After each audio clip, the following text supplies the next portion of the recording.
Bismillahirrahmanirrahim. Assalamualaikum warahmatullahi wabarakatuh.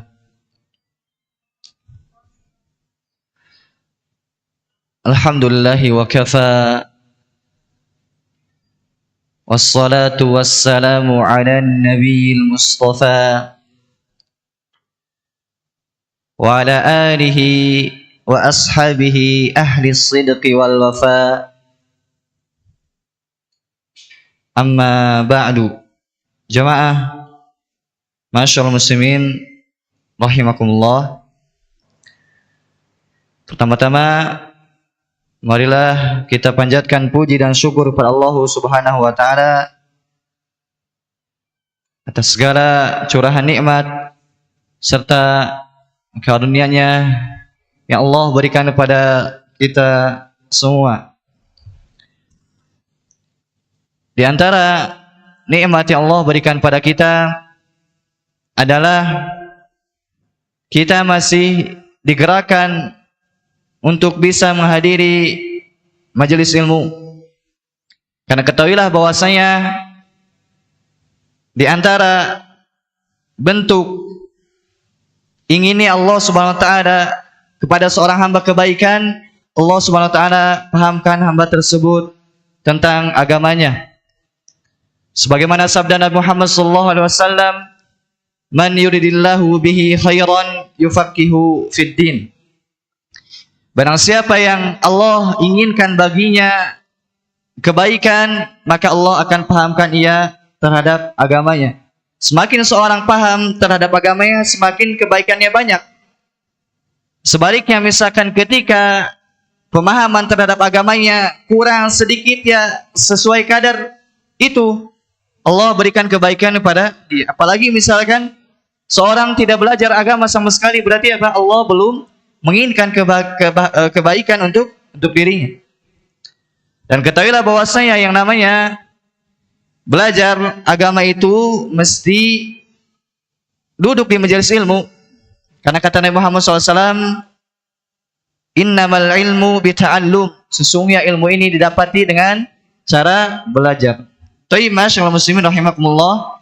Pada malam hari ini insyaallah kita akan melanjutkan kajian kita, yaitu membahas kitab tentang akidah yang mana sebelumnya dibahas oleh Ustaz Landan hafidhallahu taala, cuman beliau uzur sehingga digantikan oleh ana untuk malam hari ini. Beliau meminta maaf karena ada keperluan yang tidak mungkin ditinggalkan. Yang mana pada malam hari ini insyaallah taala kita akan bahas suatu tema yang sangat penting, yaitu terkait pembahasan iman kepada Allah Subhanahu wa taala. Pembahasan ini sangatlah penting karena berkaitan dengan hubungan seorang hamba dengan Rabb-Nya, yaitu Allah Subhanahu wa taala. Yang mana di antara keharusan seorang hamba ketika mengikrar atau meyakini dan mengatakan bahwasanya Tuhanku adalah Allah, saya beriman kepada Allah Subhanahu wa taala, maka harus terpenuhi darinya 4 hal.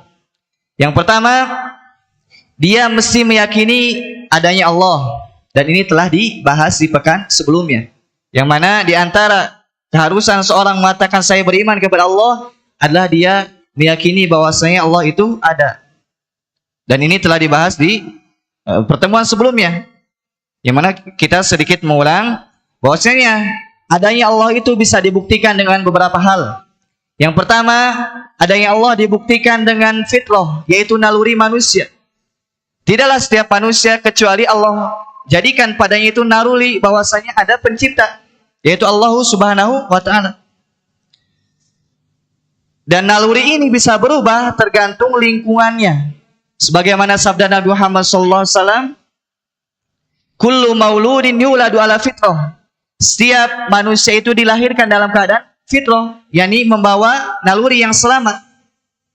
Akan tapi bapaknya lah yang membuat dia Yahudi, bapaknya lah yang membuat dia Nasrani, atau bapaknya lah yang membuat dia Majusi. Oleh karena apa? Ini pentingnya lingkungan. Karena bisa jadi misalkan seorang dia ayahnya Muslim, ibunya Muslim, akan tapi misalkan disebabkan dia pergi ke luar negeri, kemudian bergaul dengan lingkungan yang buruk, bisa jadi apa? Dia murtad, keluar dari Islam, bahkan bisa jadi menjadi ateis. Disebabkan apa? Lingkungan.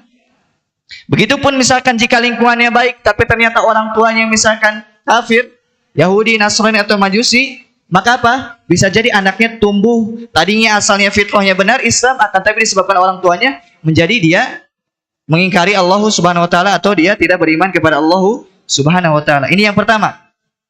Kemudian yang kedua, membuktikan adanya Allah Subhanahu wa taala yaitu dengan akal sehat. Karena akal sehat manusia mengatakan bahwasanya Allah itu ada. Sebagaimana firman Allah di dalam Al-Qur'an, am khuliqu min ghairi syai'in am humul khaliqun. Apakah mereka itu ada dengan sendirinya? Yang tiba-tiba ada? Am humul khaliqun, atau apakah mereka menciptakan diri mereka sendiri? Tentu apa? Jawabannya tidak dua-duanya. Am khalaqus samawati wal ardh. Apakah mereka menciptakan langit dan bumi? Bal la yuqinun. Padahal mereka tidak meyakini. Jadi tidak ada kemungkinan yang satu misalkan dia tidak menciptakan diri sendiri, kemudian dia juga tidak tiba-tiba ada, kemudian pasti yang ketiga yaitu dia diciptakan oleh Allah Subhanahu wa taala. Dan ini seluruh manusia pasti meyakini, pasti itu. Bahkan orang ateis pun apa? Hati mereka pasti meyakini hal ini. Mereka itu menolak hanya secara lisan saja. Mereka mengatakan bahwasanya bumi itu tiba-tiba ada. Yani dengan proses misalkan adanya suatu elemen atau atom dan seterusnya misalkan, ini apa? Kita katakan kepada mereka. Thayyib, misalkan di suatu negeri di sana ada istana, yang mana istana tersebut dibangun darinya pasir, bata, kemudian ada juga genteng-genteng. Kita katakan bahwasanya istana tersebut tiba-tiba ada.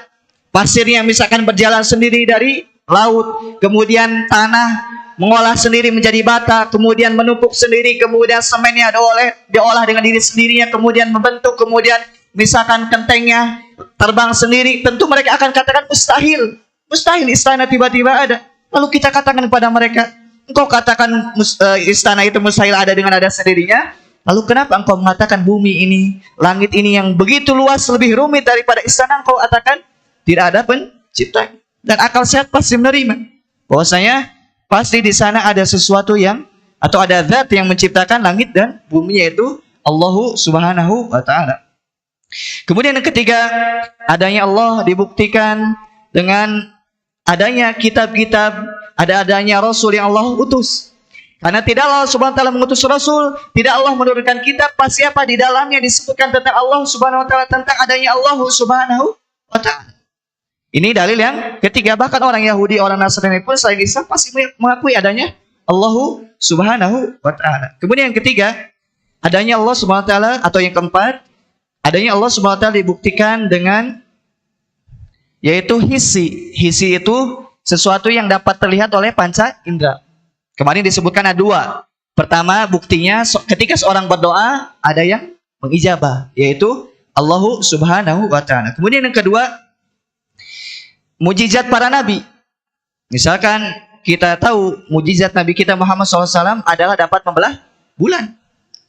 Ini di luar kemampuan manusia.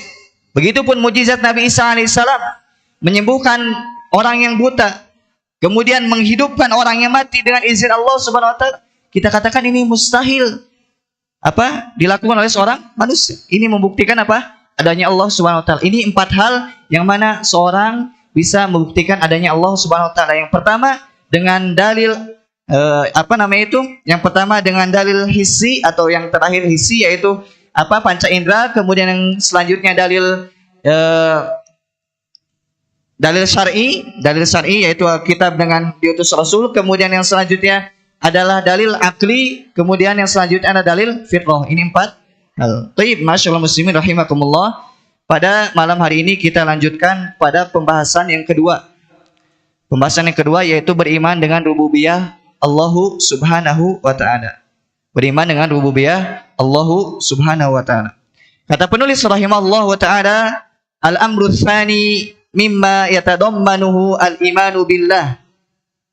Al-imanu bi rububiyyatihi ay bi annahu wahdahu ar-rabbu la syarika lahu wa la mu'in. Yang artinya, perkara kedua yang mana seorang harus dia yakini ketika ia mengatakan dia beriman kepada Allah Subhanahu wa taala, yaitu beriman dengan rububiyah Allah Subhanahu wa taala. Yaitu apa? Yaitu dengan cara meyakini bahwasanya Allah Subhanahu wa taala adalah satu-satunya yang menciptakan. War-rabbu man lahul khalqu. Allah itu yang menciptakan segala sesuatu. Wal mulku, dan Allah yang memiliki segala sesuatu. Wal amru, dan Allah Subhanahu wa taala yang memiliki seluruh perkara. Jadi ini 3 hal. Rabb itu apa? Atau beriman kepada rububiyah itu yang pertama, dia meyakini bahwasanya Allah satu-satunya pencipta. Kemudian Allah satu-satunya raja, kemudian Allah satu-satunya zat yang di tangannya segala perkara. Tapi mungkin di sana ada pertanyaan. Manusia juga misalkan bisa menciptakan kayu misalkan, atau pesawat misalkan, dan lain sebagainya, rumah misalkan. Kita katakan apa? Penciptaan manusia itu tidak secara mutlak. Karena pada hakikatnya manusia itu hanya berbentuk dari suatu bentuk ke bentuk yang lain. Misalkan pintu.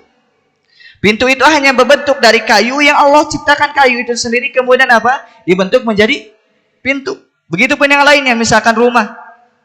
Manusia menciptakan rumah. Tentu apa? Itu tidak secara mutlak. Karena bahan-bahannya siapa yang turunkan? Allah Subhanahu wa taala.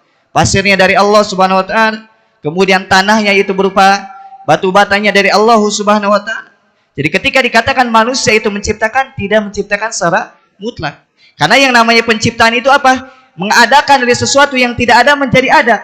Ini hakikat dari penciptaan, yaitu menjadikan sesuatu yang sebelumnya belum ada menjadi ada. Adapun manusia hanya sekadar mengolah saja.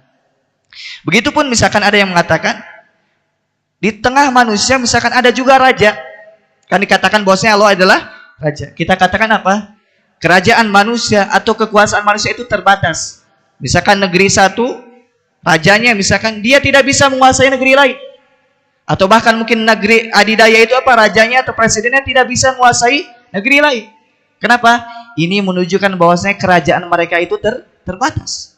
Tidak menyeluruh seperti Allah Subhanahu wa taala. Adapun Allah Subhanahu wa taala maka kerajaan itu menyeluruh, mencakup langit dan bumi dan serta yang ada di dalam keduanya. Begitupun apa? Al-amr, perintah dari Allah Subhanahu wa taala. Perintah mutlak hanyalah dari Allah Subhanahu wa taala. Oleh karena kata beliau, penulis rahimallahu taala, fala khaliqa illallah. Tidak ada pencipta yang sesungguhnya kecuali Allah Subhanahu wa taala. Wala malika illahu. Tidak ada raja yang sesungguhnya kecuali Allah Subhanahu wa taala. Wala amra illa lahu. Tidak ada perintah kecuali perintah dari Allah Subhanahu wa taala.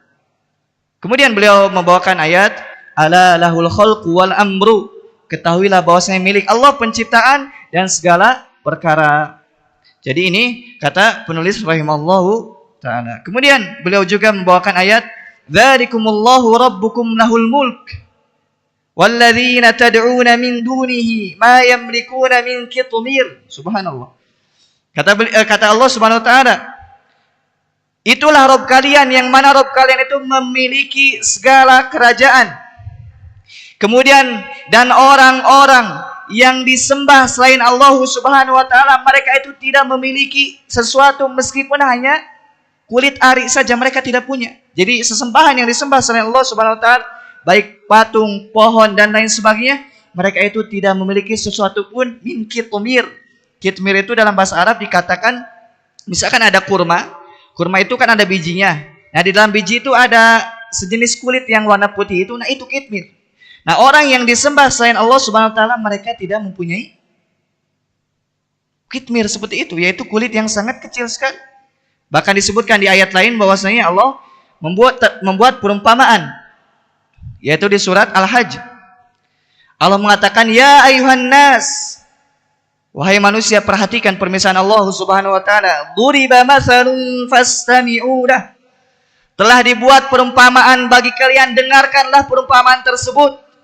Kata Allah Subhanahu wa taala, "Innal ladzina tad'una min dunillahi la yakhluqu dzubaban walau ijtama'u lah." Kata Allah Subhanahu wa taala, sesungguhnya sesembahan yang kalian sembah selain Allah, mereka itu seandainya berkumpul bersatu padu untuk menciptakan lalat yang kecil, mereka tidak akan mampu. Lalat saja yang kecil, mereka tidak akan mampu menciptakan lalat tersebut. Seandainya mereka bersatu padu, misalkan dari awal sampai akhirnya, dari seluruh dunia yang disembah selain Allah, mereka bersatu padu menciptakan lalat, mereka tidak akan mampu. Kemudian yang lebih menakjubkan lagi kata Allah Subhanahu wa taala, wa iyaslubhumudz dzubabu syai'an la yastanqidhuhu min. Kata Allah Subhanahu wa taala, bahkan seandainya misalkan lalat itu mengambil sesuatu dari sembahan selain Allah Subhanahu wa taala, mereka itu tidak akan dapat menolak tersebut. Misalkan kita ketahui ada sesembahan selain Allah Subhanahu wa taala, yang mana orang-orang itu memberikan sesajen, misalkan lautan atau pohon atau lain sebagainya, batu misalkan. Seandainya misalkan ditaruh makanan di situ, kemudian lalat mengambil misalkan makanan tersebut, tentu sesembahan yang batil tersebut tidak akan mencegah lalat tersebut.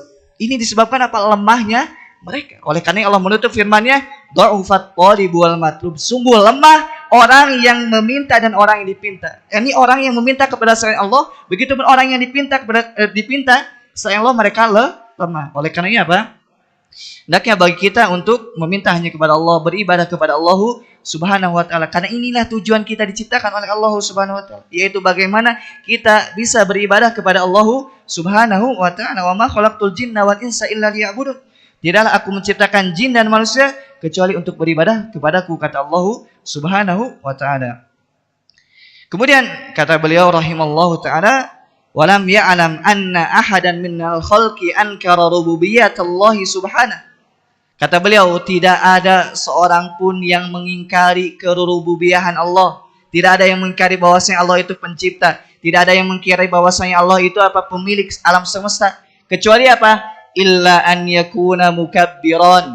Illa an yakuna mukabbiran. Kecuali orang-orang yang sombong saja. Jadi orang yang mengatakan, oh saya tidak percaya adanya Tuhan, bahwasanya alam semesta ada dengan sendirinya, itu orang-orang yang sombong. Mereka mengucapkan dengan lisan-lisan mereka sesuatu yang hatinya itu apa? Tidak yakin. Dan ini Allah Subhanahu wa taala telah gambarkan di dalam Al-Qur'an, kama hasala min Fir'aun, sebagaimana yang terjadi pada Fir'aun, hina qala liqaumihi, ketika Fir'aun mengatakan ana rabbukumul a'la. Ini kata Fir'aun. Dedengkotnya apa? Orang-orang kafir. Tidak ada manusia yang mengaku Tuhan kecuali Fir'aun salah satunya. Kata Fir'aun, ana rabbukumul a'la, aku ini Tuhan kalian yang paling tinggi. Kata Fir'aun. Kemudian di ayat lain disebutkan, ya ayyuhal mala'u ma 'alimtu lakum min ilahin ghairi. Wahai pimpinan kaum atau kaum, ma 'alimtu lakum min ilahin ghairi, aku tidak ketahui bahwasanya ada Tuhan selain aku di sana. Artinya aku Tuhan, kata Fir'aun. Akan tapi Allah mengabarkan di dalam Al-Qur'an bahwasanya lakin dzalika laisa an aqidatin, itu ucapan yang tidak diyakini oleh hatinya. Kenapa? Karena Allah Maha tahu apa-apa yang dalam hati. Allah mengetahui apa-apa yang dalam hati. Allah mengabarkan hati atau di dalam hati Fir'aun, kata Allah Subhanahu wa taala, wajahadu biha wastaiqanatha anfusuhum zulma wa uluwa. Kata Allah Subhanahu wa taala, Fir'aun itu dan bala tentaranya, mereka menolak adanya Allah. Bahkan Fir'aun mengaku saya Tuhan, itu disebabkan sombong saja, disebabkan apa? Merasa tinggi, disebabkan kezaliman. Padahal apa? Hatinya meyakini adanya Allah Subhanahu wa taala. Dan ini terbukti ketika Fir'aun ingin akan meninggal dunia, dia mengatakan apa? Saya beriman kepada Rabbnya Bani Israil. Akan tapi apa? Disebabkan Fir'aun mengatakannya di akhir-akhir masa hidupnya ketika sakaratul maut, maka tidak diterima oleh Allah Subhanahu wa ta'ala. Karena kata Muhammad SAW, Inna Allah yaqbalu taubatal abdi malam yugorgir. Allah itu menerima taubat seorang hamba sebelum apa? Sebelum sakaratul maut. Kalau sudah sakaratul maut, mau beriman, mau soleh, tidak bermanfaat. Sebagaimana Fir'aun ketika sakaratul maut mengatakan saya beriman kepada Rabbnya Bani Israil. Oleh karena kata beliau apa? Tidak ada seorang pun yang mengingkari tentang kemahaciptaan Allah Subhanahu wa ta'ala. Kemudian kata beliau rahimallahu ta'ala, walihada kana al-musyrikuna yukirruna bi rububiyyatillahi ta'ala ma isyrakihim bihi fil uluhiyah. Kata beliau rahimallahu ta'ala, oleh karenanya orang musyrikin pun di zaman Nabi Muhammad SAW, mereka mengakui bahwasanya Allah pencipta, mengakui bahwasanya Allah itu apa? Pemberi rezeki, mengakui bahwasanya Allah adalah raja. Apa dalilnya? Kata beliau rahimallahu ta'ala, Allah berfirman, Qul limanil ard wa man fiha in kuntum ta'lamun. Katakan wahai Muhammad kepada orang-orang musyrik itu, katakan, milik siapakah bumi dan apa-apa yang ada di dalam bumi? In kuntum ta'lamun, jika kalian mengetahui. Mereka akan mengatakan sayaquluna lillah, mereka akan mengatakan Allah. Jadi orang musyrik pun apa? Mengatakan bahwasanya Tuhan mereka adalah Allah, pencipta mereka adalah Allah. Akan tapi hal ini tidak bermanfaat. Disebabkan apa? Disebabkan mereka menyekutukan Allah Subhanahu wa taala. Karena yang jadi tujuan itu apa? Sebagaimana yang kita akan bahas, bukan sebatas meyakini Allah pencipta saja, tidak. Akan tapi bagaimana ketika seorang meyakini Allah pencipta, yaitu dia memberikan seluruh peribadatan hanya kepada Allah Subhanahu wa taala. Karena kalau hanya sekedar meyakini Allah sebagai pencipta apa? Tentu orang musyrik pun apa? Meyakini hal tersebut. Bahkan apa? Inti dakwah para rasul bukan hanya mengakui bahwasanya Allah ada atau bahwasanya Allah itu pencipta, bukan hanya itu. Akan tapi inti dakwah para rasul adalah bagaimana seorang bisa beribadah kepada Allah Subhanahu wa taala. Walaqad ba'atsna fi kulli ummatin rasulan an i'budullaha wajtanibut taghut, kata Allah Subhanahu wa taala. Sungguh kami telah utus di setiap golongan itu, setiap kaum itu seorang rasul yang mana seruannya adalah an i'budullah, sembahlah Allah saja dan jauhilah taghut. Ini dakwah para rasul, yaitu menyeru umatnya kepada tauhid, beribadah hanya kepada Allah Subhanahu wa taala. Tidak mengatakan bahwasanya wahai kaumku yakinilah Allah pencipta, yakinilah Allah pemberi rizki, tidak. Kenapa? Karena mereka sudah meyakini. Karena meyakini Allah itu ada, meyakini Allah itu pencipta, pemberi rizki apa? Sudah difitrahkan dalam diri manusia, pasti meyakini. Kecuali orang-orang yang sombong saja. Kemudian kata Allah Subhanahu wa taala, "Qul afala tadhakkarun?" Kenapa engkau itu tidak berpikir? Setelah engkau meyakini Allah pencipta langit dan bumi, Allah yang memiliki bumi, kenapa engkau tidak berpikir sehingga engkau memberikan peribadatan hanya kepada Allah Subhanahu wa taala? Ini apa? Kita katakan akalnya tidak waras. Karena akal yang waras itu apa? Harusnya memberikan peribadatan kepada yang menciptakan dia, memberikan peribadatan kepada yang beri rezeki kepada dia. Bagaimana mungkin seorang misalkan beribadah kepada sesuatu yang ia ciptakan sendiri dari patung-patung misalkan, atau beribadah kepada penghuni kuburan misalkan, yang mana kuburan tersebut atau penghuni kuburan tersebutnya sudah meninggal dunia, tidak bisa manfaat sama sekali. Oleh karena apa? Orang yang berbuat syirik itu akal mereka apa? Pergi. Ya, orang yang berbuat syirik akal mereka tidak waras. Buktinya tadi, bagaimana mereka menciptakan atau beribadah kepada sesuatu yang mereka pahat, misalkan patung dipahat, pohon misalkan mereka yang tumbuhkan, kemudian yang di kuburan itu sudah meninggal dunia, apa harusnya kita yang mendoakan tapi justru minta ke kuburan? Akalnya sudah tidak waras. Oleh karenanya apa? Kita mengambil pelajaran bahwasanya apa? Semakin seorang taat kepada Allah, semakin cerdas dia. Semakin orang bertauhid, semakin cerdas dia. Semakin orang misalkan jauh dari tauhid, semakin bodoh dia. Kita saksikan misalkan ada orang yang bergantung sama kertas. Ketika kertasnya misalkan ketinggalan, dia takut. Dia seolah apa? Berlindung kepada kertas yang lemah. Padahal seandainya kertas dibakar tidak akan memberikan efek sendiri, efek apapun. Kertas saja misalkan lemah ketika dibakar tidak bisa menolong diri sendiri, apalagi yang membawa. Ini sebab kenapa orang semakin berbuat syirik semakin hilang akal. Misalkan dari kertas yang digantungkan misalkan, atau misalkan jimat, itu lemah. Orang itu lemah, akalnya sudah tidak waras. Oleh karena apa? Jika ingin akal kita waras, belajar agama, belajar tauhid. Kemudian kata Allah Subhanahu wa taala, "Qul man rabbus samawati sab'i wa rabbul 'arsyil 'azim." Katakan kepada mereka, siapakah pencipta atau pemilik langit dan bumi, langit yang 7, kemudian siapa pemilik arsy yang agung? Mereka akan mengatakan sayaquluna lillah. Mereka akan mengatakan yang menciptakan langit, menciptakan bumi, yang memiliki arsy yang agung, yaitu apa? Allahu Subhanahu wa taala. Qul afala tattaqun. Kenapa engkau tidak bertakwa? Ketika engkau mengatakan bahwa Allah pemilik langit yang 7, pemilik arsy yang sangat besar, kenapa engkau tidak bertakwa kepada Allah Subhanahu wa taala dengan cara taat? Apa yang Allah perintahkan lakukan, apa yang Allah larang tinggalkan. Harusnya seperti ini. Seorang ketika meyakini Allah Subhanahu wa taala adalah pencipta langit yang 7 dan arsy yang besar. Kemudian kata Allah Subhanahu wa taala, "Qul man biyadihi malakutu kulli syai'in wa huwa yujiru wa la yujaru 'alaihi in kuntum ta'lamun sayaquluna lillah qul fa anna tusharun." Yang artinya, katakan kepada mereka wahai Muhammad sallallahu alaihi wasallam, orang-orang musyrik itu katakan pada mereka, siapakah pemilik segala sesuatu, penguasa segala sesuatu, yang mana dia itu adalah yang melindungi dan tidak ada seorang pun yang bisa terhindar dari azabnya. Jika engkau mengetahui siapakah yang bisa seperti itu, kata mereka, sayaquluna lillah. Mereka akan mengatakan Allah. Jadi sekedar mengatakan Allah itu adalah yang memberikan manfaat, Allah yang menghilangkan mudarat, Allah yang menciptakan, Allah yang beri rezeki, Allah yang mengatur, apa itu tidak cukup bagi seorang manusia. Harus apa? Harus dia itu memberikan peribadatan kepada Allah Subhanahu wa taala semata. Oleh karena Allah menutup firman-Nya, "Qul fa anna tusharun." Bagaimana mereka itu bisa tertipu oleh setan? Seharusnya ketika mereka meyakini Allah pencipta, berikan peribadatan kepada pencipta. Oleh karenanya pernah ditanyakan pada seorang sahabat, yang mana sahabat tersebut dulunya masih musyrik. Kata Nabi Muhammad SAW, ketika dulu engkau musyrik, ada Tuhan berapa yang kau sembah? Kemudian para sahabat tersebut menyebutkan 7 kalau nggak salah. Artinya banyak. Akan tapi siapa yang engkau harapkan pertolongannya, yaitu yang ada di langit. Maksudnya Allah Subhanahu wa taala. Lalu kata Nabi Muhammad SAW, kenapa engkau tidak singkirkan sesembahan yang lain itu, kemudian beribadahnya kepada Allah Subhanahu wa taala? Jadi ketahuilah bahwasanya orang musyrik itu apa? Bukan berarti tidak beribadah kepada Allah. Bukan berarti seperti itu.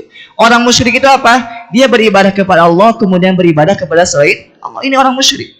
Jadi di samping dia beribadah kepada Allah, dia juga beribadah kepada Allah. Ini yang dilakukan oleh orang musyrik di zaman Nabi Muhammad SAW. Mereka haji, mereka ibadah, mereka berdoa. Tapi apa? Mereka berbuat yang tidak disyariatkan hajinya, apa? Menyekutukan Allah, doanya menyekutukan Allah dan lain sebagainya. Kemudian kata beliau rahimallahu taala, wa qala Allah taala, wa la in sa'altahum man khalaqas samawati wal arda la yaqulunna khalaqahunna al-azizul alim. Jika engkau tanyakan kepada mereka orang-orang musyrik itu, siapa pencipta langit dan bumi, mereka akan mengatakan bahwasanya pencipta langit dan bumi adalah Al-Azizul Alim, yaitu Allah yang Maha Perkasa lagi Maha Mengetahui. Kemudian waqala subhanahu, Allah SWT berfirman, wa la in sa'altahum man khalaqahum la yaqulunna Allah fa anna yufakun.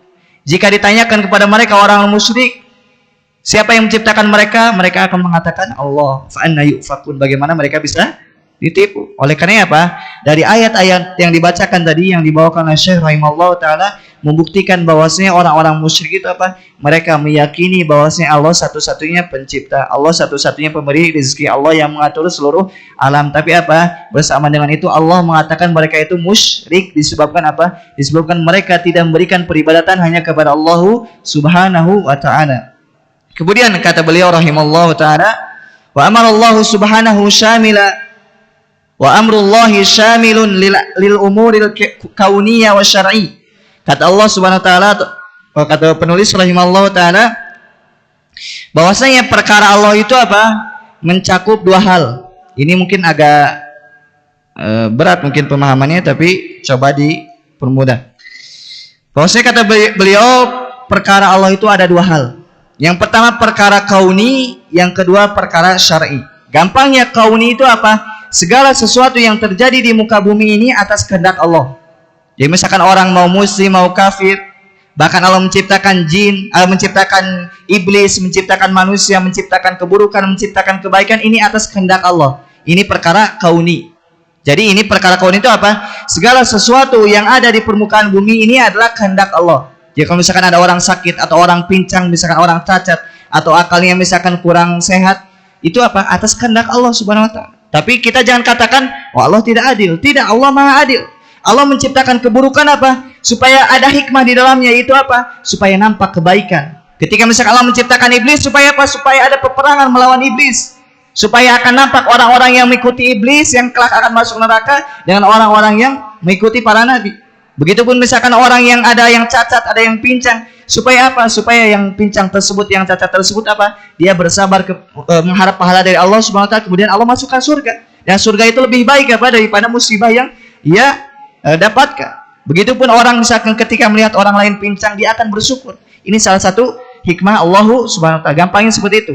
Perkara kauni itu apa? Yaitu segala sesuatu yang ada di permukaan bumi itu atas kehendak Allah, baik buruk ataupun baik, itu semuanya datang dari Allah Subhanahu wa taala. Artinya Allah yang menghendaki hal tersebut. Kemudian yang kedua yaitu perkara syar'i. Perkara syar'i itu apa? Yaitu sesuatu yang memang Allah syariatkan. Misalkan sholat, zakat, haji. Kalau syar'i itu apa? Syar'i itu pasti dicintai oleh Allah. Jadi kalau misalkan dikatakan perkara syar'i, berarti Allah cinta. Seperti tadi ibadah-ibadah. Adapun kauni apa? Allah tidak mesti cinta. Seperti tadi iblis, misalkan Allah tidak cinta kepada iblis. Allah menciptakan keburukan, Allah tidak cinta kepada keburukan. Akan tapi apa? Disebabkan hikmah Allah yang mengharuskan hal tersebut, maka apa? Diciptakannya kebaikan dan keburukan. Salah satu hikmah tadi supaya nampak orang-orang yang baik, kemudian orang-orang yang buruk akan nampak juga. Bisa dipahami? Baik. Kita lanjutkan. Fakama annahu mudabbirul qauni al-qadi fihi bima yurid hasaba ma taqtadi hikmatuhu fahuwa kadzalikal hakimu fi bi syar'i al-ibadat bi syar'il ibadat. Kata beliau, sebagaimana Allah itu yang mengatur seluruh yang ada di alam semesta ini. Alam semesta ini tidak keluar dari kehendak Allah Subhanahu wa taala. Baik yang baik ataupun yang buruk semuanya atas kehendak Allah Subhanahu wa taala. Nah, sebagaimana hal tersebut apa? Sudah menjadi ketetapan Allah dan menjadi di mana dalam itu ada hikmah Allah Subhanahu wa taala. Fa huwa kadzalikal hakim bi fihi bi syar'i al ibadat. Kata beliau, begitupun apa dalam syariat ini apa? Allah menjadi hakim atau pemutus perkara dalam peribadatan. Begitupun hukum-hukum muamalat. Jadi ketika Allah Subhanahu wa taala yang menciptakan segala sesuatu, maka apa? Allah pun yang mengatur hukum peribadatan, hukum muamalah. Pemahamannya seperti itu. Kemudian kata beliau, faman ittakhadha ma'allahi ta'ala musyarri'an fil ibadat aw hakiman fil muamalat faqad asyraka bihi wa lam yuhaqqiq al-iman. Ya, artinya barang siapa yang menjadikan atau menyembah atau beribadah kepada orang yang mana orang tersebut menjadikan syariat, misalkan berbuat bid'ah. Orang yang berbuat bid'ah itu apa? Pada hakikatnya dia telah menyekutukan Allah. Kenapa? Karena yang nama syariat itu hak Allah. Nah, syariat itu adalah hak Allah. Am lahum syuraka syara'u lahum minad dini ma lam ya'zam bihillah, kata Allah Subhanahu wa taala. Apakah mereka punya serikat-serikat Allah atau serikat-serikat selain Allah yang mana mereka itu apa? Menciptakan syariat-syariat selain yang Allah izinkan. Jadi ketika seorang misalkan membuat syariat, pada hakikatnya apa? Dia telah menandingi Allah Subhanahu wa taala. Kenapa? Karena yang berhak membuat syariat hanyalah Allah Subhanahu wa taala. Oleh karena kata beliau apa? Faqad asyraka bih. Barang siapa yang membuat syariat dalam hal ibadah, dia telah berbuat syirik. Kenapa berbuat syirik? Karena syariat itu milik Allah. Ketika seorang membuat syariat, berarti dia telah menjadi tandingan bagi Allah Subhanahu wa taala. Bisa dipahami? Bisa pahami tidak? Baik. Jadi ketika mengatakan syirik itu apa? Harus ada dalilnya. Karena syirik itu perkara agama. Tidak boleh seorang mengatakan syirik misalkan kecuali ada dalilnya. Begitupun penulis mengatakan bahwasanya barang siapa yang membuat syariat, dia telah berbuat syirik. Dalilnya apa tadi? Bahwasanya yang namanya syariat itu milik Allah. Ketika seorang menjadikan syariat apa? Berarti seolah-olah dia menandingi Allah dan dia telah berbuat kesyirikan. Begitupun hakim. Hakim itu apa? Pembuat atau pemutus perkara. Ketika seorang misalkan memutus perkara yang mana hal tersebut bertentangan dengan syariat Allah, maka apa? Dia telah berbuat syirik. Pemahamannya gimana? Karena yang namanya hukum itu milik Allah Subhanahu wa taala. Ketika seorang membuat hukum selain hukum Allah apa? Dia seolah-olah menjadi tandingan bagi Allah Subhanahu wa taala. Oleh karena apa? Kata beliau, faqad asyraka bihi. Dia telah berbuat syirik kepada Allah Subhanahu wa taala. Wa lam yuhaqqiq al-iman, dan dia tidak mewujudkan keimanan. Ini yang kedua. Bisa dipahami? Bisa pahami tidak? Baik. Ini yang kedua. Jadi yang pertama apa tadi? Jika kita mengaku beriman kepada Allah, yang pertama kita harus meyakini adanya Allah. Kemudian yang kedua, kita harus meyakini bahwasanya Allah itu satu-satunya pencipta, pemelihara, pemberi rezeki dan raja bagi alam semesta. Ini yang kedua. Kemudian yang ketiga yaitu beriman kepada uluhiyah Allah Subhanahu wa taala. Karena tema kajian hari ini apa? Beriman kepada rububiyah Allah dan uluhiyah Allah Subhanahu wa taala. Rububiyah sudah beres, kita lanjutkan kepada yang al-uluhiyah. Kata penulis rahimallahu taala, al-amru tsalitsu mimma yatadammanuhu al-imanu billah, al-imanu bi uluhiyatihi, ay bi annahu wahdahu al-ilahul haqqu la syarika lahu. Kata beliau rahimallahu taala, di antara perkara yang mana harus diyakini ketika seorang beriman kepada Allah, yaitu beriman kepada uluhiyah Allah Subhanahu wa taala. Apa itu uluhiyah?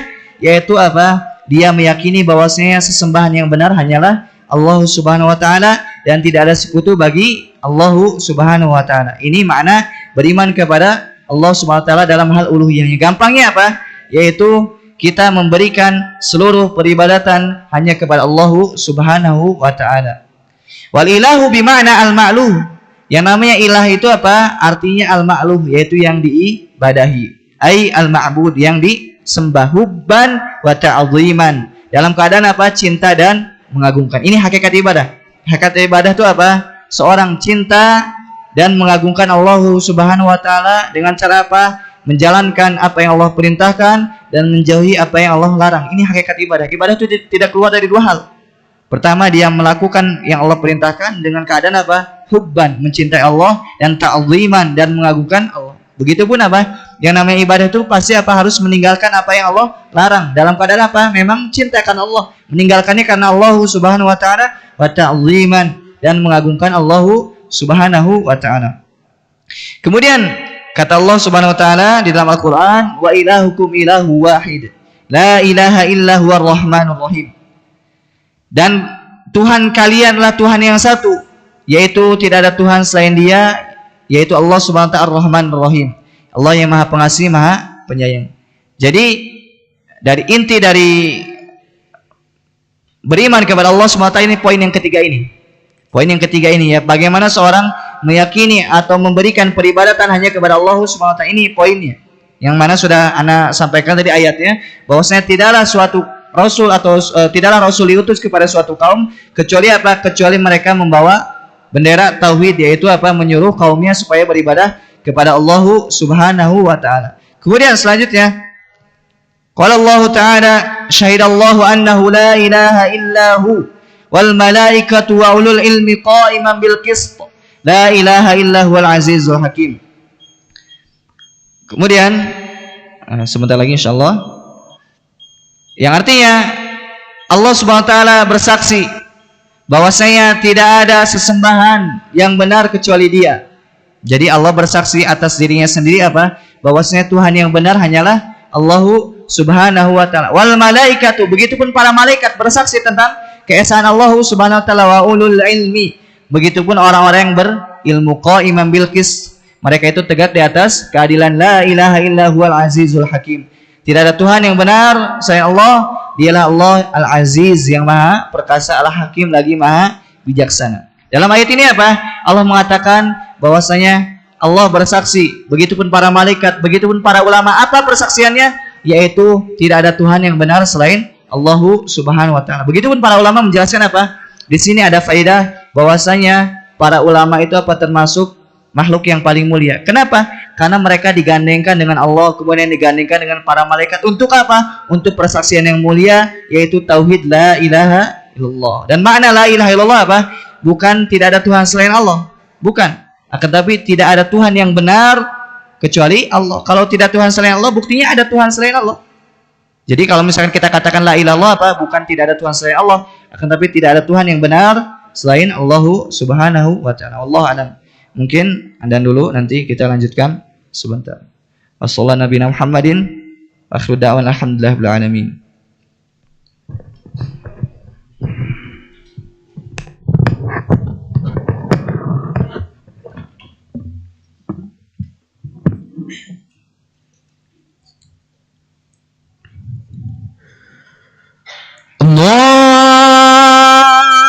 Allahu akbar, Allahu akbar,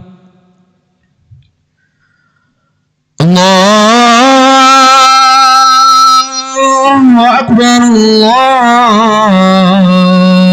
Allahu akbar. Asyhadu an la ilaha illallah.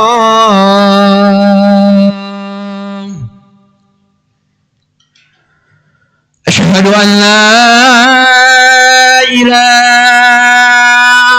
illallah.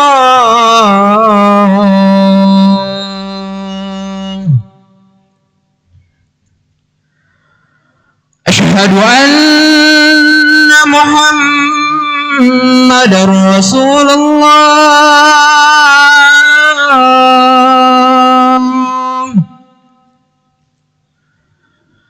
أشهد أن محمد رسول الله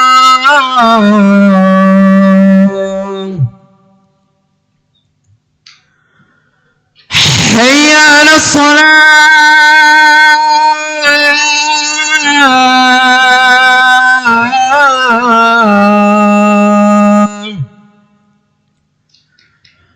حي على الصلاة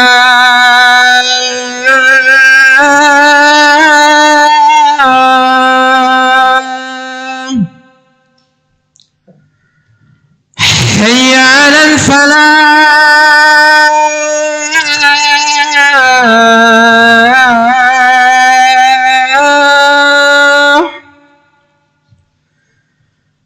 حي على الفلاح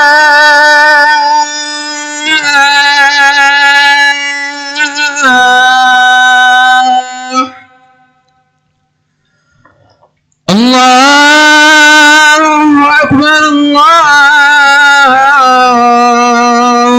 أكبر لا إله إلا الله.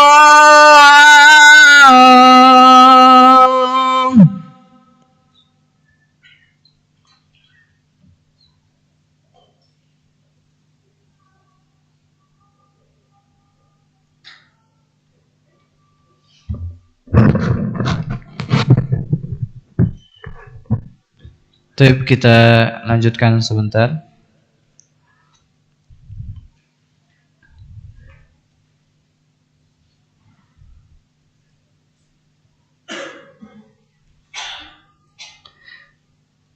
Kata penulis rahimahullah ta'ala, wa kullu man ittakhadha ilahan ma'allah ya'budu min duni fa uluhiyatuhu batilatun.